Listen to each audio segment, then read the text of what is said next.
우리가 진리를 아는 지식을 받은 후 짐짓 죄를 범한즉 다시 속죄하는 제사가 없고.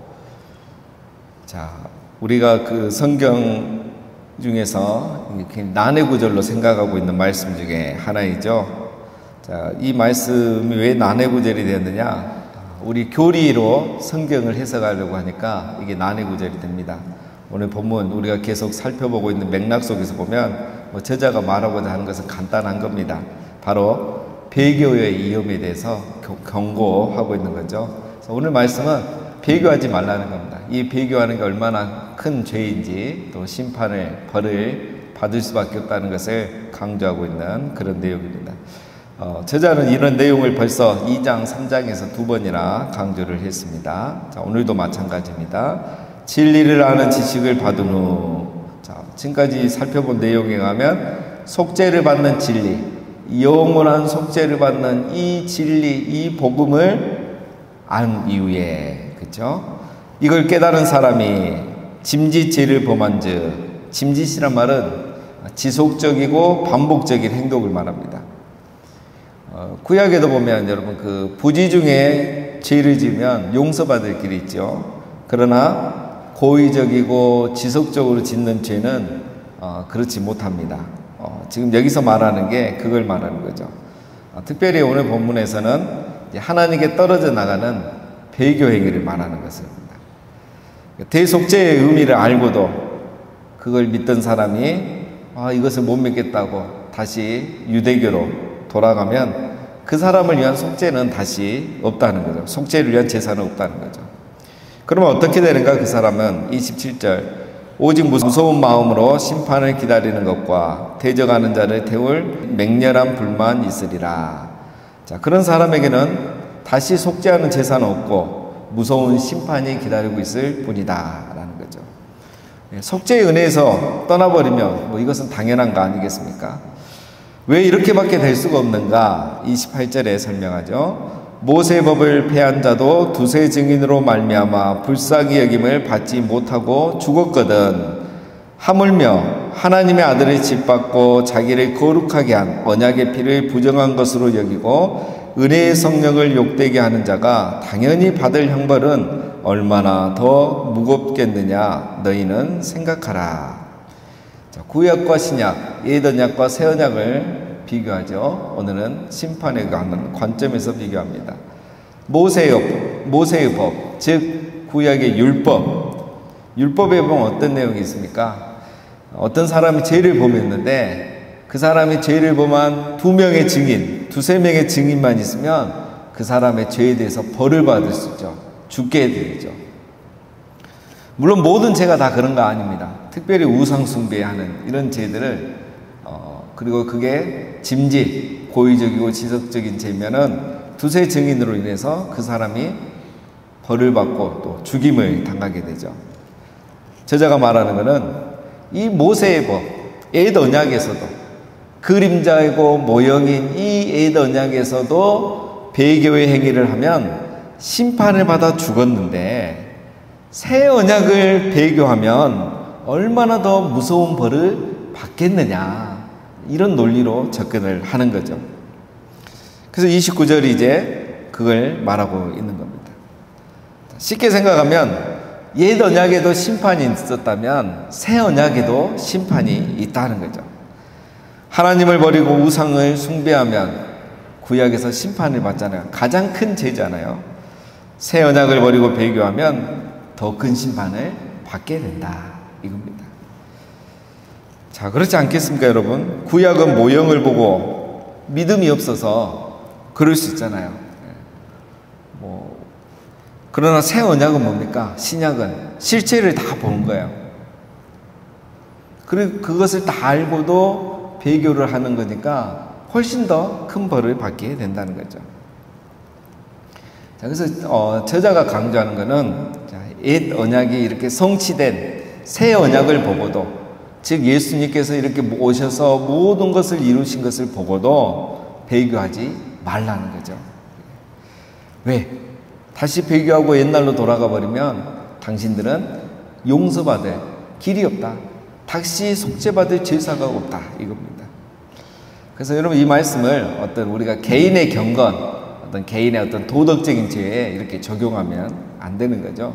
이거는 우상숭배, 특별히 유대교로 다시 돌아가는 것, 신앙을 버리고 배교하는 것에 대해서 경고하는 말씀으로 보면 됩니다.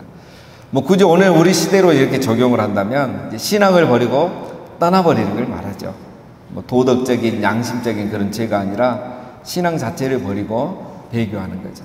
신천지로 이렇게 아예 가버린다거나. 그러면 어떻게 하겠습니까? 구원받을 길이 없는 거잖아요. 물론 택함받은 사람들은 이렇게 이제 질문을 하면 또 이제 다시 이제 토론이 되겠죠. 택함받은 사람들은 절대 잃어버리지 않는다. 이렇게 말씀하셨죠. 이거는 이제 결과론적인 말씀입니다. 누가 택함받았는지는 결과로 보고 말해야 되는 거죠. 그래서 우리가 이제 교리를 가지고 자꾸 이렇게 맞추면 답이 안 나옵니다. 성경을 가지고 그렇게 적용을 하면 되겠습니다. 자, 일단 신앙을 버리고 배교를 하면 그래서 하나님을 떠나버리면 속죄의 기회가 없다는 거죠. 자, 30절 원수 갚는 것이 내게 있으니 내가 갚으리라 하시고 또다시 주께서 그의 백성을 심판하리라 말씀하신 것을 우리가 아노니. 자, 이거는 신명기 32장 35절 말씀입니다. 자, 이 저자가 보면 구약 성경을 굉장히 뭐 다 암송하고 있는 것처럼 구석구석 다 인용합니다. 대단한 거죠. 자, 하나님이 이런 말씀하셨다는 거죠. 원수를 갚는 것은 내가 할 일이니 내가 갚아주겠다. 주님께서는 그의 백성을 심판하실 것입니다. 이런 말인 거죠. 신명기에서 이렇게 말씀하신 하나님을 우리가 알고 있지 않느냐라는 거예요. 하나님은 이렇게 배교하고 우상 숭배하는 자들을 심판하겠다고 신명기에서도 말씀하셨다. 그리고 여러분 신명기의 이 말씀이면 어떤 배경입니까? 가나안 땅에 들어가기 직전이죠. 가나안 땅에 들어가기 직전. 가나안 땅에 들어가기 직전에도 그 옛 언약 아래에 있는 백성들에게 이 심판에 대해서 말씀을 하신 거예요. 그러면서 경고하는 거죠. 너희가 가나안 땅에 들어가서도 우상을 숭배하고 배교를 하고 하나님을 떠나면 거기에는 심판이 있다 라는 것을 말씀하셨다는 거죠. 자, 31절 살아계신 하나님의 손에 빠져 들어가는 것이 무서울진저. 하나님의 손에 빠져 들어간다 이 말은 하나님의 심판의 대상이 된다 이 말이에요.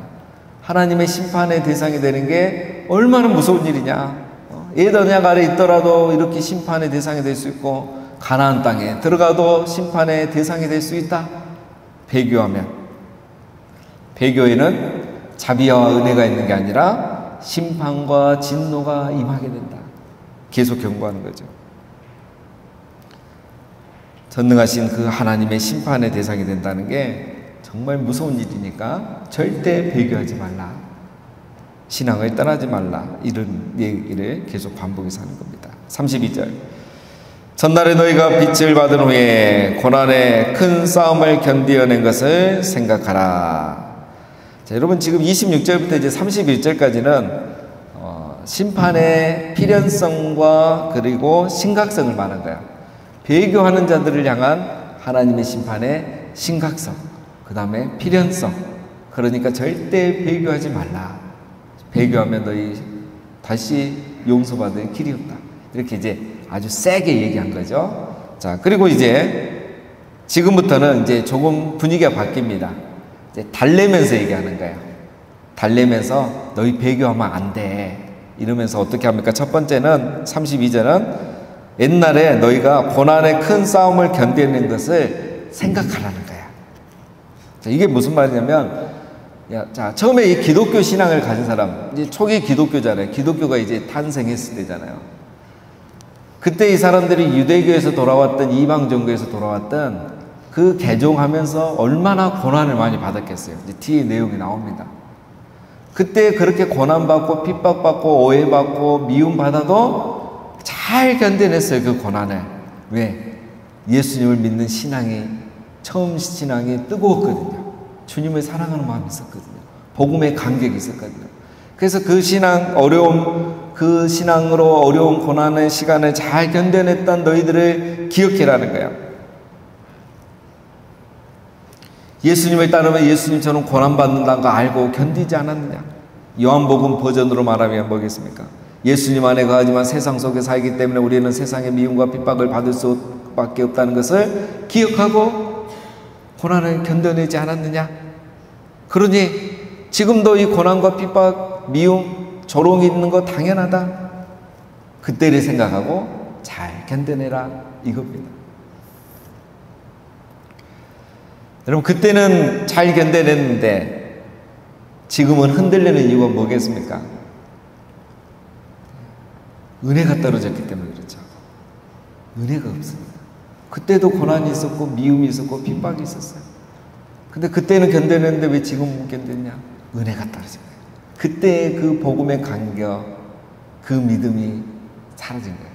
세상이 더 나빠지고 강해진 게 아니고 자기의 믿음이 떨어진 거죠. 그러니까 다시 옛날을 생각해봐라. 그 신앙으로, 그 뜨거움으로, 그 확신으로 다시 돌아가라는 거죠. 자, 내용이 나옵니다. 33절에 무슨 고난을 당했느냐? 혹 비방과 환난으로서 사람에게 구경거리가 되고 혹은 이런 형편이 있는 자들과 사귀는 자가 되었으니 너희가 갇힌 자를 동정하고 너희 소유를 빼앗기는 것도 기쁘게 당한 것은 더 낫고 영구한 소유가 있는 줄 압니다. 이걸 보면 여러분 초대교회 성도들이 얼마나 고난을 당했는지 우리가 알 수가 있어요. 그들은 예수님 믿을 때 모욕과 조롱을 받은 거예요. 비방과 환난에 당하면서 사람들의 구경거리가 된 거예요. 그래도 낙심하지 않고 배교하지 않으면서 조롱의 대상이 되고 핍박의 대상이 된 자기들끼리 모여서 서로 위로하고 격려하고 기쁘게 신앙생활을 했었던 거예요. 때로는 갇힌 경우도 있었고요. 소유를 빼앗긴 적도 있다는 거예요. 이 정도였습니다.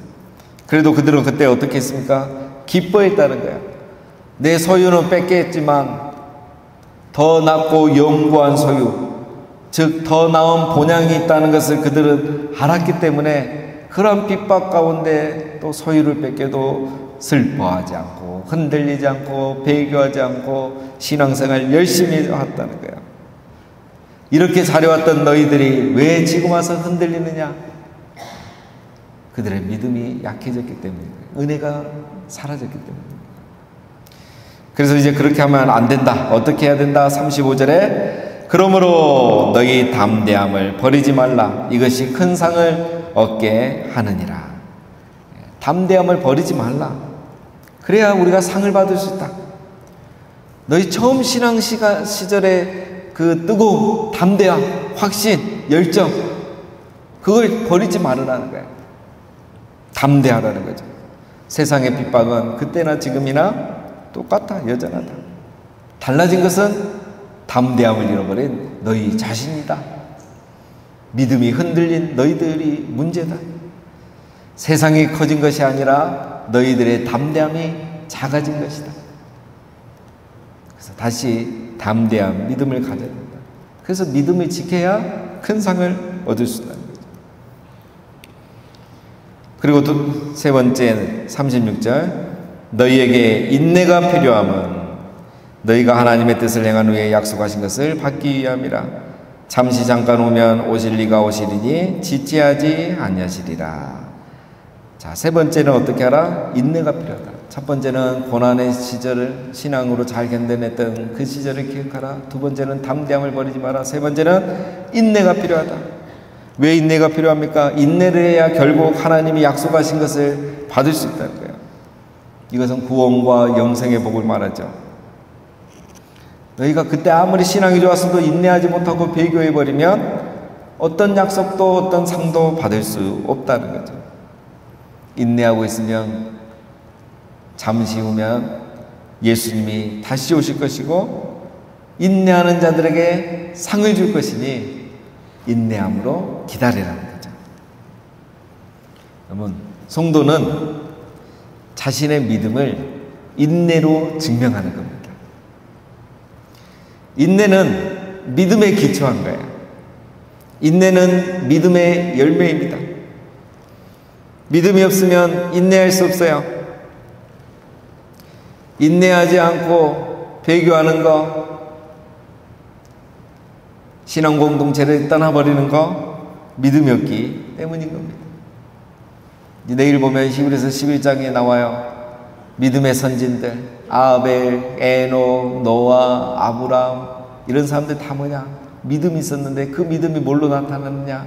어떤 사람은 인내로 나타나고, 어떤 사람은 예배로 나타나고, 어떤 사람은 고난 중에 죽음을 통해서도 나타나고, 다 인내하는 믿음이 있었다는 거예요. 그래서 인내하는 믿음을 가져라는 겁니다. 자, 인내라, 이게 바로 믿음의 열매인 겁니다. 자, 마지막으로 38절 어떻게 얘기합니까? 나의 의인은 믿음으로 말미암아 살리라. 또한 뒤로 물러가면 내 마음이 그를 기뻐하지 아니하리라 하셨느니라. 우리는 뒤로 물러가면 멸망할 자가 아니요 오직 영혼을 구원함에 이르는 믿음을 가진 자니라. 자, 여러분, 이 말씀 우리가 잘 아는 말씀이죠. 나의 의인은 믿음으로 말미암아 살리라. 오직 의인은 믿음으로 살리라. 하박국 말씀이죠. 근데 여러분, 이 말씀을 누가 좋아하는 말씀입니까? 사도 바울이 좋아하는 말씀이잖아요. 그렇죠? 로마서에서 이걸 인용하면서 이신칭의 교리의 그 중요한 근거로 사용합니다. 오직 의인은 믿음으로 말미암아 살리라. 자, 바울은 이 말씀을 이신칭의 교리로 인용을 해요. 그 이신칭, 믿음으로 의롭게 된다는 걸 말하기 위해서 이 말씀 하박국을 인용했는데, 오늘 이 히브리서 저자는 다른 각도에서 이 말씀을 해석을 해요. 배교하지 말고 인내하라. 인내하려면 믿음이 있어야 된다. 의인은 어떤 핍박과 어려움 가운데서도 믿음으로 인내하며 살아야 된다. 오직 의인은, 나의 의인은, 하나님의 사람은 믿음으로 인내하며 사는 사람이다. 예, 원래 하박국은 이런 맥락에서 얘기한 거예요. 예, 이스라엘은 막 갈수록 힘들어지고 믿지 않는 나라들에게 막 공격당하면서 피폐해지고, 안 믿는 하나님의 나라들은 더 강해지고, 더 죄를 많이 짓는 나라가 덜 죄 짓는 이스라엘을 공격하고, 이게 이해가 안 되는 거야. 하박국 선지자도 그때 깨달은 게 이거잖아요. 그럼에도 불구하고 의인은 믿음으로 말미암아 살리라. 믿음으로 이 시기를 인내하며 견디는 거예요. 그게 바로 이제 하박국이 주신 말, 하박국이 하는 말이죠. 그래서 오늘 히브리 제자는 그 맥락에서 더 정확하게 이 말씀을 인용을 하고 있는 거죠. 그래서 여러분 정리합니다. 믿음의 사람은 누구인가? 믿음을 가지고 인내하는 사람이 믿음의 사람이고 의인인 거예요. 뒤로 물러가 흔들리고 배교하는 사람이 아닙니다. 이 믿음을 가지고 인내하고 자기 영혼을 구원받게 하는 사람이 의인이고 믿음의 사람입니다. 자, 여러분 지금까지 굉장히 많은 얘기를 하고, 이제 히브리서가 어려워요. 그래서 구약을 알아도 이렇게 어렵잖아요. 많은 이야기를 했는데, 자, 결론이 뭡니까? 히브리서도 결국 말하는 게, 결론은 믿음. 믿음을 말하잖아요. 믿음이에요. 그래서 히브리서 11장이 무슨 장이죠? 믿음장. 지금까지 믿음에 대해서 얘기하기 위해서 많은 얘기를 한 거예요. 멜기세덱, 레위 지파, 레위의 제사장들, 영원한 대제장이신 예수님, 많은 얘기를 했는데 결론은 믿음입니다. 그래서 이 믿음이 그러면 어떻게 작용하고 어떻게 우리의 삶에 영향을 주는가, 그게 바로 이제 히브리서 11장부터 나와요. 이제 얘가 하나씩 예를 들어 이제 구약의 인물들을 통해서 말씀하는 거예요. 자, 우리가 결론을 내려야 됩니다. 새 언약의 사람은 믿음의 사람이에요. 그러면 이 믿음이란 게 어떻게 나타나는가? 믿음이란 게 참 애매하거든요. 믿음이란 게 어떻게 나타나느냐? 믿음이 있는지 어떻게 하느냐? 새 언약 아래 있는 사람이 어떻게 하느냐? 어제 말씀으로 결론하면, 적용하면 이렇죠. 참마음과 온전한 믿음으로 하나님께 나아가는 사람이 믿음의 사람입니다. 어떤 일이 있어도 참마음과 온전한 믿음으로 하나님 앞에 나아가고 기도하고 예배의 삶을 살아가는 사람, 그 사람 믿음의 사람입니다. 흔들리지 아니하고 서로 돌아보아 사랑과 선행을 격려하며 모이기를 힘쓰는 사람, 그 사람이 믿음의 사람이라는 거예요. 그때나 지금이나 똑같다는 거예요, 여러분. 히브리서 시대에는 지금 핍박과 환란이 있고 유대교의 그 강요가 있고, 지금은 우리에게 누가 칼을 들고 믿음의 배교를 강요하지 않죠. 이 시대는 유혹이죠. 미혹이죠. 그 시대 핍박이나 오늘 이 시대의 미혹이나 유혹이나 이러한 상황 속에서 흔들리지 않는 사람, 이런 상황에서 남을 비방하고 험담하면서 보내지 않고 사랑하고 격려하고 오히려 내가 선행을 해주고 어떻게든 모이기를 힘쓰고, 이 사람이 믿음의 사람이라는 거예요. 믿음을 가진 증거라는 거예요. 그게 하나님의 법이 마음과 생각에 새겨진 사람은 스스로 이렇게 살아간다는 거예요. 누가 가르치지 않아도.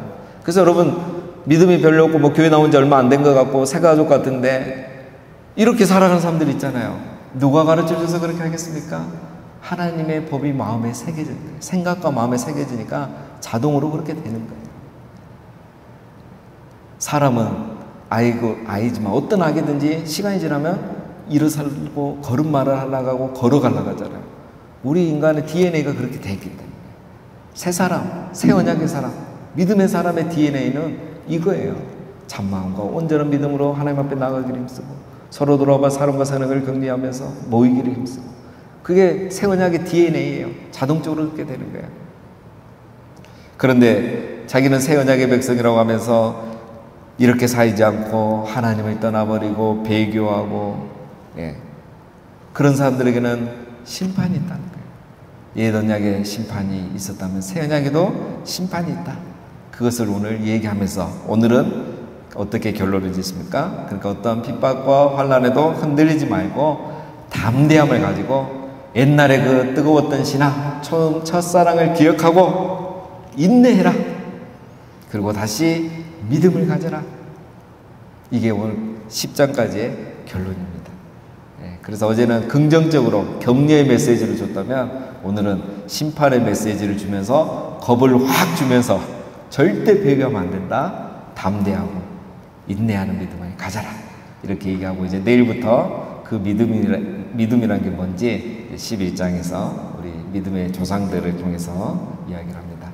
자, 우리 모두도 우리는 뭐 옛날같이 핍박과 환난은 없지만 이 시대의 유혹과 미혹, 또 나름대로 또 개인적으로 받는 그 고난의 시간 가운데서도 흔들리지 아니하고 우리 신앙을 잘 지키고 특별히 인내하는 믿음으로 승리하시고 우리 하나님 약속하신 상을 받는 우리 모두가 다 되시기를 주님의 이름으로 축원드립니다.